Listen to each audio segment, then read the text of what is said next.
दोस्तों, जब भी हम गाड़ी का इंश्योरेंस खरीदते हैं अपनी गाड़ी के लिए या टू व्हीलर के लिए, तो सबसे पहला जो सवाल हमारे मन में आता है वो आता है कि भाई सबसे अच्छा इंश्योरेंस कौन सी कंपनी का है, सबसे बेस्ट कंपनी कौन सी है। अगर आप क्लेम लेने जाएं या सर्विसेज की बात करें तो कौन सी ऐसी कंपनी है सबसे बेस्ट है। अब क्या क्या क्राइटेरिया हम डिसाइड करते हैं, क्या क्या चीज़ें हम देखते हैं जिसके बिहाफ पे हम कह सकते हैं कि भाई कंपनी अच्छी है, क्या क्या सर्विसेज कंपनी देती है। तो आज बात करेंगे उसके बारे में। सब्सक्राइब कर लीजिए हमारे चैनल को ताकि जो इस तरह की वीडियो हम बनाते हैं उसका नोटिफिकेशन आपको मिल सके।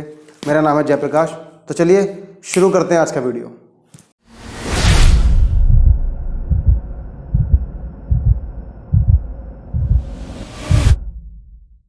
दोस्तों, जब भी हम बात करते हैं बेस्ट कंपनी के बारे में तो ज़रूरी नहीं है कि सारी ख़राब कंपनियां हैं या सारी बहुत अच्छी कंपनियां हैं। कुछ कंपनी बहुत अच्छा काम करती हैं, कुछ कंपनी एवरेज काम करती हैं, या कुछ कंपनी ऐसी हैं जो बहुत ख़राब काम करती हैं, मतलब बहुत ही डिले करती हैं। तो आज बात करेंगे उन पॉइंट्स के बारे में। तो दोस्तों, हमारा जो पहला पॉइंट है जिससे हम एक अंदाज़ा लगा सकते हैं, एक जान सकते हैं कि भाई ये चीज़ अगर होती है तो कंपनी बेस्ट है, कंपनी अच्छा काम करती है, तो वो है सर्वे, इंस्पेक्शन एंड अप्रूवल। दोस्तों, जितनी जल्दी आपकी गाड़ी का सर्वे होगा, मान लीजिए आपकी गाड़ी लगी, आपने क्लेम के लिए गाड़ी को सर्विस सेंटर में दिया, अब आप 8 दिन वेट ही कर रहे हैं कि भाई सर्वेयर आएगा और गाड़ी का इंस्पेक्शन करेगा, तो वो तो बहुत डिले हो गया। 8 दिन में तो गाड़ी ठीक होकर आपको मिल जाती है। तो मेन जो चीज़ होती है वो तो सर्वेयर का जो इंस्पेक्शन होता है, सर्वेयर कितने दिन में इंस्पेक्शन कर रहा है, कितनी देर में इंस्पेक्शन कर रहा है। मान लीजिए आपने आज इंस्पेक्शन डाला, जो इंटीमेशन है वो सर्वे, जो एडवाइज़र है उसने इंटीमेशन आज डाला और कल आपका सर्वे हो गया, शाम तक आपका अप्रूवल आ गया, तो ये बेस्ट सर्विस मानी जाएगी, ये अच्छी सर्विस मानी जाएगी, जो कि 24 घंटे में ही आपका उन्होंने अप्रूवल भी दे दिया। लेकिन अगर बात करें कुछ और कंपनियों की, जैसे कि यूनिवर्सल सोमपो हो गई, कुछ गवर्नमेंट कंपनी हो गई, आज आपने इंटीमेशन डाला, 1 हफ्ते तक सो रहे हैं, आराम से आ रहे हैं, 8 दिन के बाद आ रहे हैं, 9 दिन के बाद आ रहे हैं, कहीं संडे था, सैटरडे था, मतलब एक्सक्यूज़ दे रहे हैं, और आप उनको फ़ोन कर रहे हैं, आपके फ़ोन नहीं उठा रहे हैं। ऐसा बहुत होता है। हल्की कंपनियों में ऐसा होता है कि वो आपका फ़ोन भी नहीं उठाते, ना सर्वर का जो एडवाइज़र उसका फ़ोन नहीं उठाते, आपका फ़ोन नहीं उठाते, आपके एजेंट का फ़ोन नहीं उठाते, और वो अपनी मर्ज़ी से काम करते हैं। इसीलिए उनकी कंपनियाँ भी बहुत जल्दी ख़त्म हो जाती हैं, बहुत जल्दी उनकी कंपनियाँ डूब जाती हैं। ठीक है, लोग उनको पसंद नहीं करते। जितनी जल्दी आपका सर्वे होगा उतनी ही जल्दी आपका अप्रूवल आएगा, उतनी ही जल्दी आपकी गाड़ी पे काम शुरू होगा, और उतनी ही जल्दी आपका दोबारा इंस्पेक्शन होगा, और उसके बाद उतनी ही जल्दी आपका डीओ आएगा। डीओ जल्दी आ जाएगा, फिर आपकी गाड़ी आपको मिल जाएगी। तो सबसे पहला जो पॉइंट है वो है कि कितनी जल्दी आपका सर्वे होता है। और ये पॉइंट आपका कौन बताएगा, इसके बारे में कौन बताएगा कौन सी कंपनी ज़्यादा जल्दी सर्वे करती है, वो बताएगा आपका जो एडवाइज़र होगा, जिस कंपनी में आप सर्विस कराते हैं। जब भी आप अपनी गाड़ी का इंश्योरेंस कराएं तो एक बार कॉल कर लें अपने एडवाइज़र को और उनसे पूछें कि भाई अगर मुझे गाड़ी का इंश्योरेंस कराना है तो कौन सी कंपनी से कराऊं, ये मेरे पास ऑप्शन है, ये मेरे पास ऑप्शन आ रहे हैं, इन कंपनी से कराता हूं, तो किसमें जो सबसे अच्छी सर्विस है, जिसका सर्वे सबसे जल्दी आता है वो कौन सी है, तो वो आपको बताएगा। उसके हिसाब से अपना इंश्योरेंस कराएं ताकि आपको कोई परेशानी ना आए। दोस्तों, उसके बाद जो हमारा दूसरा पॉइंट है वो है क्लेम्स का। दोस्तों, जब भी आप अपनी गाड़ी का इंश्योरेंस कराते हैं तो जो कंपनियाँ, इंश्योरेंस कंपनियाँ जो जीरो डेप इंश्योरेंस देती हैं आपको, उसमें आपको 2 क्लेम देती हैं। देखो, कंप्रहेंसिव इंश्योरेंस कराओगे तो आपको कितने भी क्लेम ले लो, आपकी आईडीवी तक आपको क्लेम मिलता रहेगा। आप 10 क्लेम लो, आप 20 क्लेम लो या 1 क्लेम लो, आपका आईडीवी खत्म तो आपका क्लेम खत्म। लेकिन जो जीरो डेप होता है, जीरो डेप में आईडीवी के हिसाब से तो मिलता ही है, लेकिन आपको वहाँ पर नंबर ऑफ क्लेम भी मिलते हैं। कुछ कंपनी आपको 2 क्लेम, बाई डिफ़ॉल्ट आपको 2 क्लेम मिलेंगे, हर कंपनी आपको ज़्यादातर 2 क्लेम ही देगी। कुछ कंपनी आपको 1 क्लेम देगी, उसमें आपका प्रीमियम थोड़ा सस्ता हो जाता है। कुछ कंपनी आपको अनलिमिटेड क्लेम देंगी। तो कौन सी कंपनी आपको कितना क्लेम दे रही है ये ज़रूर आपको देखना है। अनलिमिटेड क्लेम मिलेंगे मतलब आप जीरो डेप अगर कराते हैं तो आप साल में कितने भी क्लेम ले सकते हैं अपनी गाड़ी पर, जीरो डेप के हिसाब से। अगर आप मान लीजिए 2 क्लेम आपको मिल रहे हैं तो 2 क्लेम आपको जीरो डेप के मिलेंगे, उसके बाद आपको कंप्रहेंसिव मिलेंगे जिसमें आपको 50% देना पड़ेगा। अब मान लीजिए 2 क्लेम आपको मिले हुए, आपने ग्लास का, शीशे का क्लेम ले लिया जो कि 5-7 हज़ार रुपये का होता है, उसके बाद आपका दोबारा लगा बम्पर का क्लेम आ गया तो आपके क्लेम खत्म हो गए। अब मान लीजिए उसके बाद कोई बड़ा क्लेम आ गया तो उस कंडीशन में आपको 50% आपको पे करना पड़ेगा, कंप्रहेंसिव के हिसाब से पे करना पड़ेगा। कुछ कम पैसा कंपनी पे करेगी, कुछ कम पैसा आपको पे करना पड़ेगा। तो हमेशा ये ध्यान दें, सिंगल क्लेम तो ना ही करें तो ज़्यादा अच्छा है। जैसे गो डिजिट है, वो एक सिंगल क्लेम का ऑप्शन देती है। आपके पास ऑप्शन होते हैं 1 क्लेम, 2 क्लेम, अनलिमिटेड क्लेम। तो या तो आप कम से कम 2 क्लेम लें, या फिर आप उसके अलावा अनलिमिटेड क्लेम ही प्रेफर करें। जितने ज़्यादा आपको क्लेम मिलेंगे, आपकी गाड़ी लगती है, आपका शीशा टूटता है, आपके छोटे छोटे क्लेम भी आते हैं तो भी आसानी से आप करा सकते हैं। तो प्रेफर यही करें कि हमेशा अनलिमिटेड क्लेम पर ही जाएं। दो तो आपको बाई डिफॉल्ट मिलते ही है, लेकिन अब कंपनी आपको अनलिमिटेड देती है। जैसे कि आपको HDFC Ergo, IFFCO Tokyo, royal Sundaram, ये अनलिमिटेड क्लेम देती है बाई डिफॉल्ट। आपको कुछ नहीं करना होता। गो डिजिट में आपको ऑप्शन होता है, एक क्लेम लेना है, 2 क्लेम लेना है, अनलिमिटेड क्लेम लेने हैं। तो जब भी आप पॉलिसी लें और क्लेम का जो ऑप्शन आता है उसमें कोशिश करें या तो कम से कम 2 तो होते ही होते हैं। अनलिमिटेड आपको मिल रहा है तो आपके लिए ज़्यादा बेहतर है। तीसरा जो पॉइंट है अपना, वो है इंडोर्समेंट का। इंडोर्समेंट टाइम से मेरा मतलब है जो भी आप इंडोर्समेंट, जो भी चेंजेस आप पॉलिसी में कराते हैं वो कितनी जल्दी आपकी कंपनी आपको करके देती है। मान लीजिए आपने इंश्योरेंस रिन्यू कराया, गलती से आपने NCB डाल दिया। अब NCB आपको पता लगा, आपको ध्यान आया कि भाई मैंने क्लेम लिया हुआ था, मुझे NCB अपडेट कराना है। आपने कंपनी को इंटीमेट किया, कंपनी कितनी जल्दी आपका इंडोर्समेंट करके देती है आपको। या उसके अलावा और बहुत सारी चीज़ें होती हैं, आपको कुछ चेंजेस कराने हैं पॉलिसी के अंदर, तो कौन सी कंपनी कितना जल्दी करके देती है। मान लीजिए NCB वाले केस में आपने डाल तो दिया लेकिन आपका इंडोर्समेंट हुआ नहीं, लेकिन आपकी गाड़ी का एक्सीडेंट हो गया, तो फिर कंपनी वहाँ पर अटका देगी आपको। तो सबसे बेहतर ये है कि जो कंपनी आपको जल्दी इंडोर्समेंट करके देगी, चीज़ें आपको जल्दी अपडेट करके देगी, उसकी सर्विस को बेहतर माना जाएगा। अगला जो पॉइंट है अपना रीइंबर्समेंट का। दोस्तों कई बार क्या होता है कि आपका जो क्लेम है वो कैशलेस नहीं हो पाता, किसी वजह से कैशलेस नहीं हो पाया, या फिर जिस जगह आपका एक्सीडेंट हुआ वहाँ आसपास कैशलेस अवेलेबल नहीं था, तो फिर आपका वो केस चला जाएगा रीइंबर्समेंट में। आपको पहले पैसा पे करना पड़ेगा, बाद में आपका जो पैसा है वो आपके अकाउंट में कंपनी ट्रांसफ़र करती है। तो रीइंबर्समेंट के लिए कंपनी कितना टाइम लगा रही है, जो उसका टाइम है वो बताएगा कंपनी की सर्विस कितनी अच्छी है। मान लीजिए जैसे आप टाटा AG का क्लेम कराते हैं रीइंबर्समेंट का, तो 10 से 15 दिन में आपका पैसा आपके अकाउंट में ट्रांसफर हो जाता है। आप ICICI लोम्बार्ड का कराते हैं तो ट्रांसफर हो जाता है। लेकिन कुछ गवर्नमेंट कंपनियों का जो पैसा है, एक कंपनी का 13 महीने बाद पैसा आया था हमारी एक क्लेम का, 13 महीने बाद पैसा। तो कोई मतलब नहीं बनता ऐसी कंपनी को लेने का। आपको वो कंपनी चाहिए जो आपको क्विक सर्विस दे। क्लेम आपने करा लिया, रीइंबर्समेंट के लिए डाल दिया, जबकि जो अप्रूवल था वो सर्वेयर ने दिया, जो गवर्नमेंट कंपनी का जो अप्रूवल था वो सर्वेयर नहीं दिया, और पैसा आया आपका 13 महीने के बाद। तो आप सोचिए कि ऐसी सर्विस का आप क्या करेंगे 13 महीने बाद, क्या वो पैसा कहाँ जाके आप। और सबसे बड़ी बात है कि आपको पता ही नहीं कि कितना पैसा कंपनी देगी। 90,000 रुपये का क्लेम था, 75,000 रुपये कंपनी ने पे किया, जीरो डेप विद कंज्यूमेबल, सारी चीज़ें उसमें कंपनी में उसमें एड ऑन थी। तो आप बताइए कि ऐसी कंपनी का आप क्या करेंगे। तो सबसे बेस्ट है टाटा AIG, ICICI लोम्बार्ड, जो प्राइवेट कंपनियाँ, जो इफ़को टोक्यो, जो इस तरह की कंपनियाँ हैं, अच्छा क्लेम देती हैं, 10 से 15 दिन 20 दिन में आपका रिइंबर्समेंट करती हैं।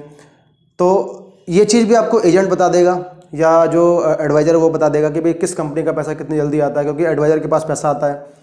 जो आपकी कंपनी होती है जहाँ से आप गाड़ी सर्विस कराते हैं, उनके पास कैशलेस का पैसा आता है, उनको पता होता है कि कौन सी कंपनी कितना टाइम लेती है। तो जब भी आप पॉलिसी लें तो ये ज़रूर चेक करें कि रीइंबर्समेंट में कंपनी कितना टाइम लगाती है। दोस्तों 5वां जो पॉइंट है हमारा वो है रोड साइड असिस्टेंस का। जी हाँ दोस्तों, मान लीजिए आप किसी सिटी के, मान लीजिए आप दिल्ली में हैं और दिल्ली के आसपास आपकी गाड़ी ख़राब हो गई, रात को 11 बजे का टाइम है, आपने कंपनी के नंबर पर कॉल किया रोड साइड असिस्टेंस के लिए, और जो सर्विस है आपको वो मिल रही है 5 घंटे के बाद, तो फिर उसका क्या फ़ायदा।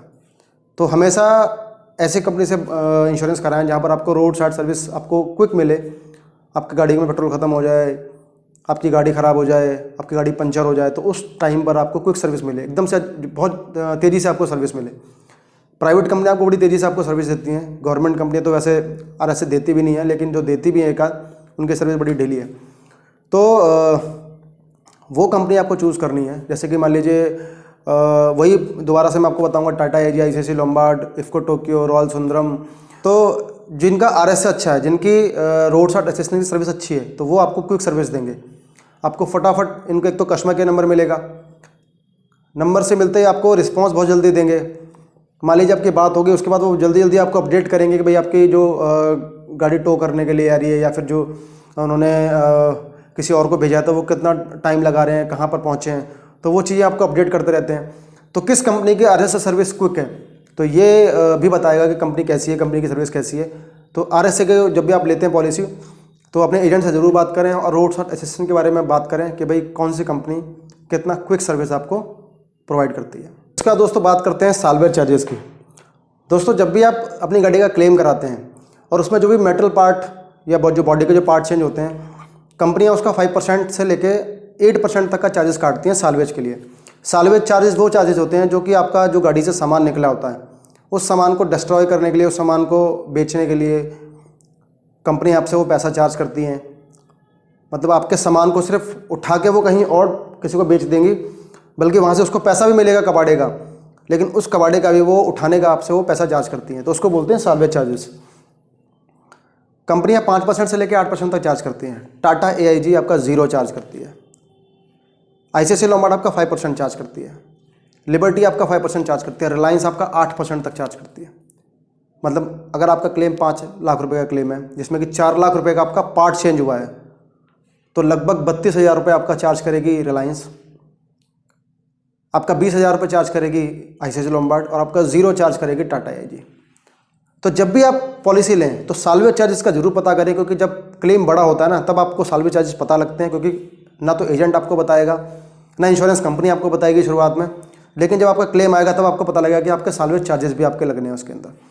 तो पॉलिसी लेते वक्त एडवाइज़र से बात करें, जो आपका कंपनी का जो एडवाइज़र है, कि भाई साल्वेज चार्जेस कौन कौन सी कंपनी लेती है। कुछ कंपनियां आपका रिक्वेस्ट करने पर उसको वेव ऑफ ही कर देती हैं, जैसे ICICI लोम्बार्ड से अगर आप रिक्वेस्ट करोगे तो वेव ऑफ कर देगी, FCO किसी को रिक्वेस्ट करोगे तो वेव ऑफ कर देगी। कुछ कंपनियां कर देती हैं, लेकिन कुछ कंपनियां नहीं करती, कुछ कंपनियां अड़िग होती हैं भैया कि नहीं करेंगे, मतलब नहीं करेंगे, तो वहाँ पर आपको 5% से लेके 8% तक देना पड़ता है। जैसे रिलायंस है, वो नहीं करती, तो आप काम कंपनी से बात कर सकते हैं, हो सकता है कंपनी कर दे, हो सकता ना करे, लेकिन कोशिश ये करें जब भी आप पॉलिसी खरीदें तो एडवाइजर से बात करें, अपने एजेंट से बात करें कि साल्वेज चार्जेस कंपनी कितना चार्ज करती हैं। उसके बाद 7वें नंबर पे आता है वो है कैशलेस नेटवर्क। किस कंपनी का कितना कैशलेस नेटवर्क है, उससे आपको बहुत फ़ायदा होने वाला है, क्योंकि जब भी आप क्लेम लेते हैं ना, तो कोशिश ये करें कि कैशलेस आपको मिल जाए, क्योंकि रिम्बर्समेंट का फिर प्रोसेस लंबा होता है, 15 दिन, 20 दिन, 1 महीना, 13 महीना, मतलब 13 महीना तक भी जा सकता है, क्योंकि हमारा एक केस गया था गवर्नमेंट कंपनी का। तो जब भी आप कोई पॉलिसी लें तो अपने एडवाइजर से बात कर लें, अपने एजेंट से बात कर लें कि भैया मेरी सिटी में जहाँ मैं रहता हूँ वहाँ पर किस किस जगह पर मेरा कैशलेस नेटवर्क है। मतलब मान लीजिए अगर आप लिबर्टी का इंश्योरेंस करा रहे हैं तो लिबर्टी का किस किस कंपनी में, जैसे मान लीजिए आपकी गाड़ी है महिंद्रा की, तो महिंद्रा के जो सर्विस सेंटर हैं 100% तो आपको किसी भी कंपनी के लिए मिलेंगे सारे शोरूम में, लेकिन मान लीजिए अगर दिल्ली में 10 शोरूम है तो इसमें 10 में से 5 आपको लिबर्टी में आराम से मिल जाएंगे। तो ये आप कंपनी से, ये आप जो एडवाइज़र है उससे पूछें, अपने एजेंट से बात करें। इसके अलावा मान लीजिए FCO टोक्यो है, या आपका सोमपो है, रॉयल सुंदरम है, रिलायंस है, जब भी आप इनसे पॉलिसी करें तो इनका कैशलेस नेटवर्क जरूर चेक कर लें, इनकी वेबसाइट पे जाकर जरूर चेक कर लें। अदरवाइज़ कैशलेस में तो कहीं कंपनियां लेट करती है, रीइंबर्समेंट फिर वो लटका देती हैं पूरे क्लेम को। दोस्तों अगला जो पॉइंट है हमारा वो है इंश्योरेंस प्रीमियम का। दोस्तों बहुत सारे लोग ये गलती करते हैं और सस्ते प्रीमियम के चक्कर में कई बार अपना बहुत बड़ा नुकसान कर लेते हैं। मैक्सिमम लोग, मैं सभी की बात नहीं करूंगा, ऐसा नहीं है कि सभी लोग करते हैं, मैक्सिमम लोग चाहते हैं कि उनको सस्ता प्रीमियम मिले। कंपनी से कोई फ़र्क नहीं पड़ता, प्रीमियम सस्ता होना चाहिए, चाहे 500 रुपये ही सस्ता हो, चाहे 1000 रुपये ही सस्ता हो, लेकिन सस्ता हो। सस्ते के चक्कर में कई बार आदमी को बहुत महंगा पड़ जाता है, कई बार क्लेम के टाइम पर इतना ज़्यादा आपका एक्सपेंस हो जाता है, आपको कई बार चक्कर काटने पड़ते हैं, आपको साल्वेज चार्जेस बहुत कटते हैं, मतलब बहुत सारी चीज़ें होती हैं। आपका प्रीमियम सस्ता होता आपने लिया 500 रुपये, 1000 रुपये, लेकिन आपको एक्चुअल में वो काफ़ी महंगा पड़ा। तो प्रीमियम की गलती ना करें, 1000, 1500, 2000 का मुँह नहीं देखें। जब भी आप पॉलिसी कराएं कंपनी जरूर देखेंगे, कंपनी कौन सी अच्छी, कौन सी मार्केट में बेस्ट कंपनी है, कौन सी कंपनी का क्लेम रेशियो अच्छा है, कौन सी कंपनी आपको क्विक सर्विस दे रही है, एजेंट आपका कौन सा प्रेफर कर रहा है, जो एडवाइजर है वो कौन सी कंपनी के लिए आपको बोल रहा है। तो ये जरूर चेक कर लें, हमेशा सस्ते प्रीमियम के चक्कर में ना रहे, वरना सस्ते के चक्कर में वो महंगा पड़ेगा। तो ये जरूर ध्यान रखें, जब भी इंश्योरेंस कराएं सस्ता ना कराएं, अच्छा कराएं, अच्छी कंपनी का इंश्योरेंस आप अपनी गाड़ी के लिए कराएं। दोस्तों अगला जो पॉइंट हमारा वो है कैशबैक का। बहुत लोग ये सोचेंगे भैया कैशबैक कैसे डिसाइड करेंगे कंपनी अच्छी है कंपनी ख़राब है। जी हाँ दोस्तों, कई बार जो आपका एजेंट होता है ना, वो आपकी कंपनी की सर्विस को ख़राब भी कर सकता है, आपकी कंपनी की सर्विस को अच्छी भी कर सकता है। अब वो कैसे करेगा मैं आपको बताता हूँ। मान लीजिए किसी कंपनी का जो प्रीमियम आया हुआ था 18,000 रुपये, आपने एग्री कर लिया, लेकिन आपने एजेंट को बोला भाई मुझे और सस्ता चाहिए, कुछ डिस्काउंट करवाओ, कुछ कैशबैक करवाओ। एजेंट को बचना था 2,000 रुपये, एजेंट ने अपना 1,000 रुपये आपको कैशबैक कर दिया अपने कमीशन में से, तो उसको बचा 1,000 रुपये। आपसे एजेंट ने चेक उठाया, चेक कंपनी में जमा करने गया, उसका 300 रुपये का एक्सपेंस आ गया, मतलब उसको बचा 700 रुपये। अब क्या आपको लगता है कि जिस पॉलिसी में उसको 2,000 रुपये बचना था उसमें सिर्फ उसको 700 रुपये बचा, क्या वो आपको अच्छी सर्विस देगा? एक अच्छी सर्विस के लिए एक एजेंट बहुत ज़रूरी होता है। क्लेम आने के बाद आपका, जैसे ही आप एजेंट को फ़ोन करते हैं, गाड़ी का RS अरेंज कराना, गाड़ी के लिए इंटीमेशन करवाना, बार बार जो एडवाइज़र है उससे फॉलोअप लेना, DO अरेंज कराना, तो बहुत सारी चीज़ें ऐसी होती हैं जो एजेंट आपके लिए करता है। लेकिन जब कुछ क्लाइंट ऐसे होते हैं जो कि बल्क में आपको केस देते हैं, किसी एजेंट को जो बल्क में पॉलिसी कराते हैं, जैसे कि किसके पास 20 गाड़ियाँ हैं, 50 गाड़ियाँ हैं, 30 गाड़ियाँ हैं, 10 गाड़ियाँ हैं, तो कैशबैक अगर वो मांगते हैं, कुछ डिस्काउंट मांगते हैं, तो कुछ समझ में आता है कि भाई एक आदमी एक गाड़ी से नहीं कमाएगा तो दूसरी गाड़ी से कमा लेगा। लेकिन क्या आपको लगता है कि अगर आप एक गाड़ी किसी एजेंट को देते हो और उससे भी आप कैशबैक लेते हो, तो आपको एजेंट बहुत ही मुश्किल ऐसा होगा कि आपको सर्विस दे पाएगा, क्योंकि वो हमेशा उन लोगों के लिए लगा रहेगा जो कि उनको ज़्यादा गाड़ी देते हैं, उनके साथ उनसे कैशबैक कम लेते हैं, हो सकता है कैशबैक ना ही लेते हो। तो मैं ये प्रेफर करूँगा कि कैशबैक के ऊपर ना जाएं, ज़्यादा लालच में ना फंसें, एजेंट से हमेशा बना के रखें चीज़ों को, क्योंकि एजेंट आपकी बहुत सारी मुश्किलें हल कर सकता है। कहीं ऐसा ना हो कि जब आपको ज़रूरत हो तो आपका एजेंट आपका फ़ोन ही ना उठाए, क्योंकि एजेंट आपकी पॉलिसी नहीं कर रहा, आप उससे पॉलिसी करा रहे हैं, क्योंकि आपकी पॉलिसी वो सस्ती करके दे रहा है, इसलिए आप उससे पॉलिसी करें। आपको 500 रुपये पॉलिसी वो सस्ती करके दे रहा है। तो हमेशा एजेंट का ध्यान रखें, कैशबैक की डिमांड ना करें, ज़्यादा डिस्काउंट की डिमांड ना करें, जो कंपनी डिस्काउंट देती है वहाँ तक रहें। तो दोस्तों फाइनल डिस्कशन कर लेते हैं कि कौन सी ऐसी कंपनियाँ जो इन सारी चीज़ों को फॉलो करती हैं। ऐसा नहीं है कि सारी कंपनियां ख़राब हैं, जो मैं नाम बता रहा हूँ सिर्फ वो अच्छी हैं, लेकिन जो मैं नाम बता रहा हूँ वहाँ से शुरुआत होती है और धीरे धीरे करके नीचे की तरफ कंपनी जाती हैं जिनकी सर्विसेज अच्छी नहीं हैं। अगर मैं अच्छी कंपनी की कुछ कंपनियों के नाम आपको बताता हूँ, जैसे कि टाटा एआईजी हो गया, यहाँ पर आपको ना तो सालवे चार्जेस लगते, कंपनी की सर्विस बहुत अच्छी है कस्टमर के लिए। कई बार एजेंट के लिए तो ख़राब हो जाता है, लेकिन कस्टमर के लिए कंपनी बहुत अच्छी है। HDFC अर्गो हो गई, आपको अनलिमिटेड क्लेम देती है। टाटा आपको 2 क्लेम देती है, लेकिन HDFC अर्गो आपको अनलिमिटेड क्लेम देती है। इफ़को टोक्यो हो गई, ICICI लोम्बार्ड हो गई, रॉयल सुंदरम हो गई, जो कि अनलिमिटेड क्लेम देती है। तो कुछ कंपनियां ऐसी हैं जो आपको बाय डिफ़ॉल्ट सर्विसेज अच्छी देती हैं, आप इनसे इंश्योरेंस करा सकते हैं, लेकिन ये कंडीशन आपकी बदल सकती है आपकी सिटी के हिसाब से, लोकेशन के हिसाब से, सर्विस सेंटर के हिसाब से हो सकती है कि भाई कौन से सर्विस सेंटर में क्या कौन सी कंपनी कैशलेस है। तो ये अपने एडवाइजर से बात कर लें, अपने एजेंट से बात कर लें, या फिर कंपनी की वेबसाइट पे जाकर, जिस कंपनी से आप इंश्योरेंस ले रहे हैं उस कंपनी का इंश्योरेंस उस कंपनी की वेबसाइट पे जाके आप चेक कर सकते हैं कौन सी कंपनी कहाँ का कैशलेस देती है। IRDAI की वेबसाइट पे जाकर आप चेक कर सकते हैं कौन सी कंपनी का कितना क्लेम रेशियो है। तो ये सारी चीज़ें डिसाइड करेंगे कौन सी कंपनी अच्छी, कौन सी कंपनी ख़राब है। लेकिन जो मैंने आपको नाम बताएं उन कंपनी में आप ले सकते हैं, उन कंपनी में जा सकते हैं। बाकी और जो कंपनियाँ उनके बारे में अपने एडवाइजर से बात कर सकते हैं। तो दोस्तों ये था हमारा आज का वीडियो। ये वीडियो आपको कैसा लगा हमें ज़रूर बताएं। कोई सवाल अगर आपके हैं तो कमेंट सेक्शन में हमसे पूछ सकते हैं। हमारे चैनल को सब्सक्राइब कर दें, हमारी जो वीडियो उसको लाइक कर दें, क्योंकि जो इस तरह की हम वीडियो बनाते हैं उसका नोटिफिकेशन आपको मिल सके।